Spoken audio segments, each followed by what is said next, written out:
Hi friends, welcome to my channel. ఆ కళ్ళు వెలుగులు చిమ్మాయి, ఆ నవ్వు వెన్నెల పోయించింది, ఆ హొయలు నెమలిని తలపించింది, ఆ మాట వీణలా మ్రోగింది. ఆమెను తలుచుకోగానే తెలుగుదనం తొణికిసలాడుతోంది. తన అసమాన నటనతో ఎంతోమంది నటీమణులకు స్ఫూర్తిగా నిలిచిన అభిమాన తార గుర్తుకు వస్తుంది. ఆమె మరెవరో కాదు, మహానటి సావిత్రి గారు. ఈరోజు ఈ వీడియోలో సావిత్రి గారి గురించి కొన్ని ఆసక్తికర విషయాలను మనం తెలుసుకుందాం. అంతకంటే ముందు ఎవరైనా ఫస్ట్ టైం గనక మా ఛానల్ని విజిట్ చేస్తూ ఉన్నట్లయితే మా ఛానల్ని సబ్స్క్రైబ్ చేసుకోండి. మా వీడియో గనక మీకు నచ్చినట్లయితే లైక్ చేయండి, షేర్ చేయండి. ఇక వీడియోలోకైతే వెళ్ళిపోదాం. నాటి నుంచి నేటి వరకు కోట్లాది ప్రేక్షకుల గుండెల్లో గూడు కట్టుకున్న వెండితెర మహారాణి సావిత్రి గారు. కేవలం నటిగానే కాకుండా నిర్మాతగా, దర్శకురాలిగా తెలుగు తెరపై చెరగని ముద్ర వేసిన అసమాన ప్రతిభాశాలి సావిత్రి గారు. అసలు సావిత్రి అనే ఈ 3 అక్షరాలు వింటే చాలు తెలుగు ప్రేక్షకులు పులికరించిపోతారు. ఆమె నటన ఒక గ్రంథాలయం. తన ప్రతిభతో ఎంతో మందికి అభిమాన పాత్రురాలయ్యారు సావిత్రి గారు. తరాలు మారిన తెలుగు చిత్ర రంగంలో సాటిలేని మేటిగా కీర్తింపబడుతున్న ఏకైక నటి సావిత్రి. మీ ఫేవరెట్ హీరోయిన్ ఎవరంటే సావిత్రి అని చెప్పేవాళ్ళు ఇప్పటికీ తెలుగునాట కోట్లలో ఉన్నారు. తెలుగు సినీ పరిశ్రమలో సావిత్రి ఓ ధృవతార. అందం, అభినయం కలగలిసి ఎవరికీ అందనంత ఎత్తుకు ఎదిగిన మహానటి సావిత్రి.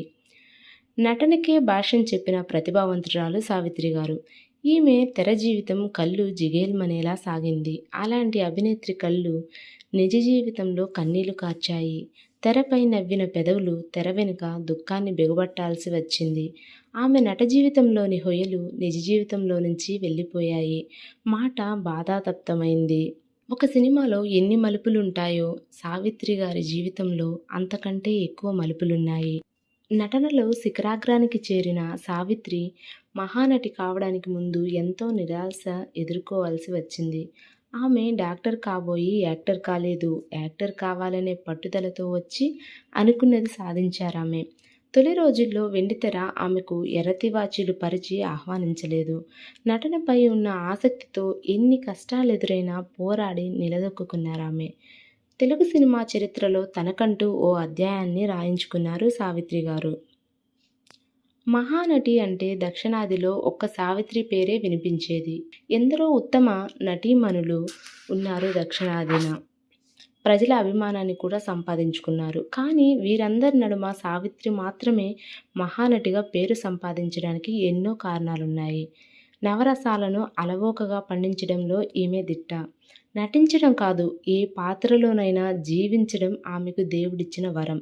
అందుకే తెలుగు సినిమాల్లో సావిత్రి ఎవర్ గ్రీన్గా మిగిలిపోయారు.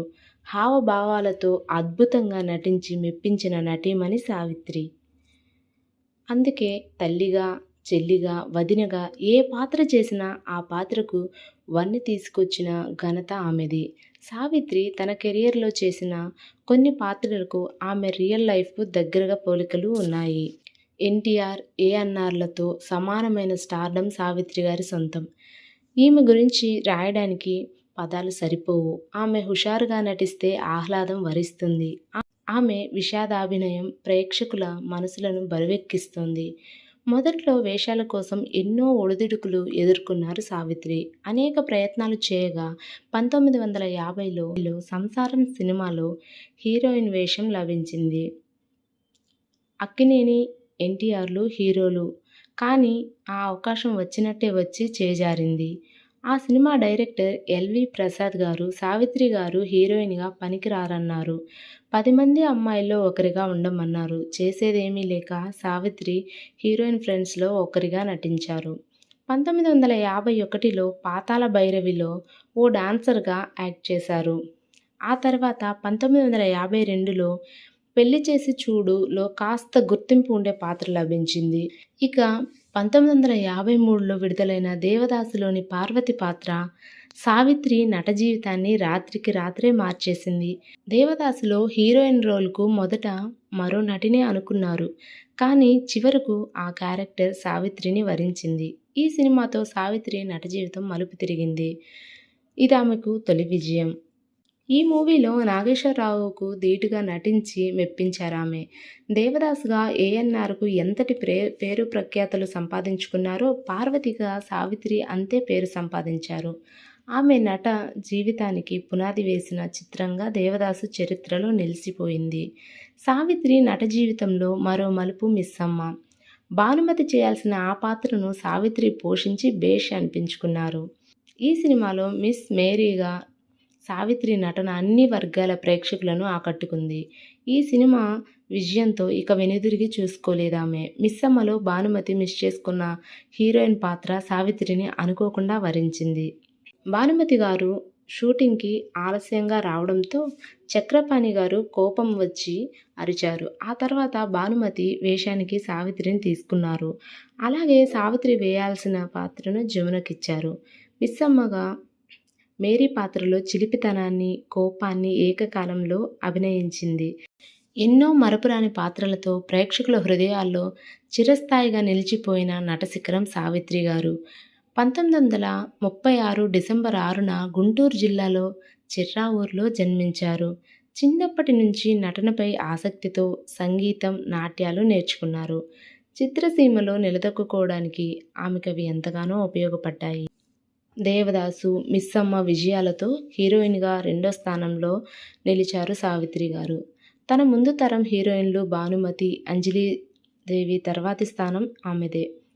1957లో విడుదలైన తోడికోడళ్ళు, మాయాబజార్ చిత్రాలు గొప్ప విజయాలు సాధించాయి. ఈ సినిమాల సక్సెస్తో నెంబర్ 1 హీరోయిన్గా నిలిచారు సావిత్రి గారు. మాయాబజార్లో మాయా శశిరేఖగా ఎస్వీఆర్ పాత్రలోకి పరకాయ ప్రవేశం చేశారు సావిత్రి గారు. ఆ పాత్రలో ఆమె నటనతో ఎంతో మెప్పించారు. ఉత్తర కుమారుడు రేలంగిని సావిత్రి ఆట పట్టించే సన్నివేశాలు అందరినీ కట్టిపడేశాయి. నేటికి ఈ చిత్రం సజీవంగా నిలవడంతో ఆమె కృషి మరువలేనిది.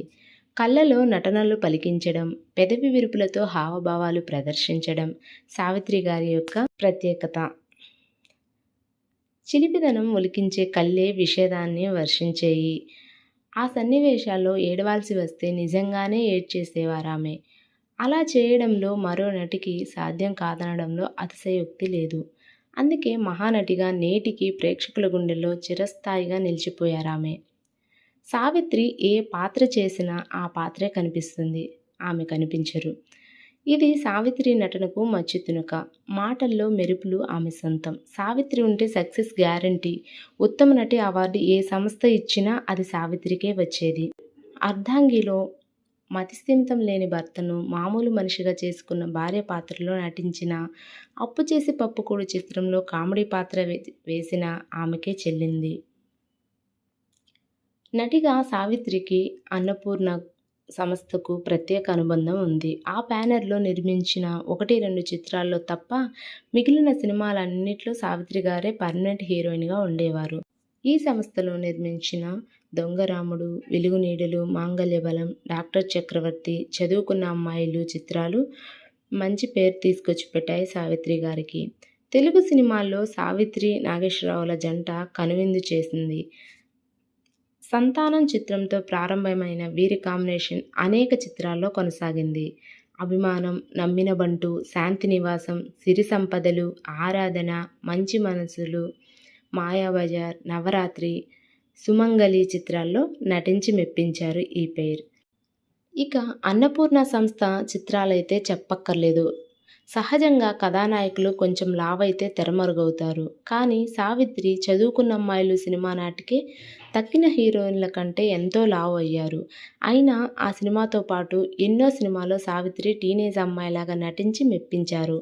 వెండితెర ప్రస్థానంలో సావిత్రి హీరోయిన్గానే కాక క్యారెక్టర్ ఆర్టిస్ట్గా కూడా యాక్ట్ చేశారు. గోరింటాకులో తల్లిగా అద్భుతంగా నటించారామె.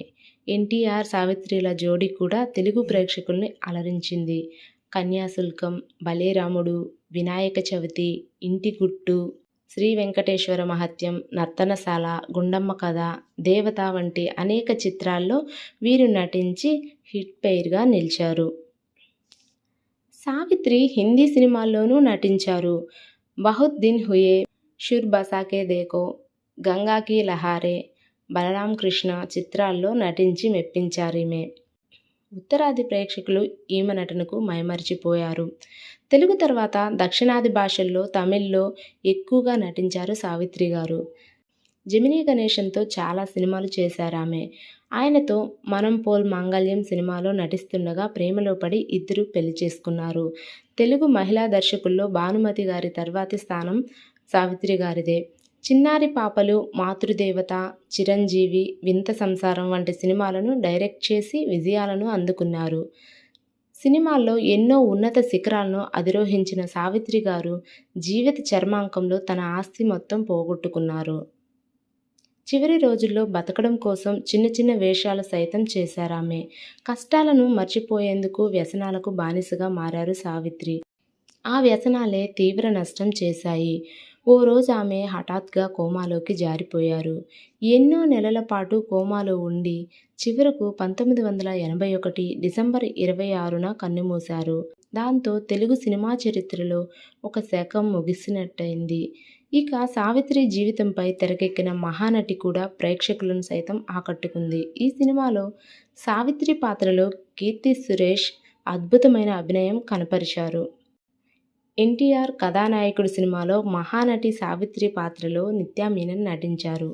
వెండితెరపై ఆమె పాత్రలు కూడా ప్రేక్షకులకు ఎంతగానో ఆకట్టుకున్నాయి, అలరించాయి. ఇక మహానుభావులకు మరణం లేదంటారు. అది సావిత్రి గారి విషయంలో అక్షర సత్యం. అందుకే సినీ పరిశ్రమలో నేటికి ఎంతోమంది హీరోయిన్లకు స్ఫూర్తిగా నిలుస్తూనే ఉన్నారామె. తరాలు మారినా సావిత్రి నాటికి నేటికి ఎప్పటికీ తెలుగు ప్రేక్షకుల మధ్యలో వెండితెర సామ్రాజ్ఞిగా నిలిచే ఉంటారు.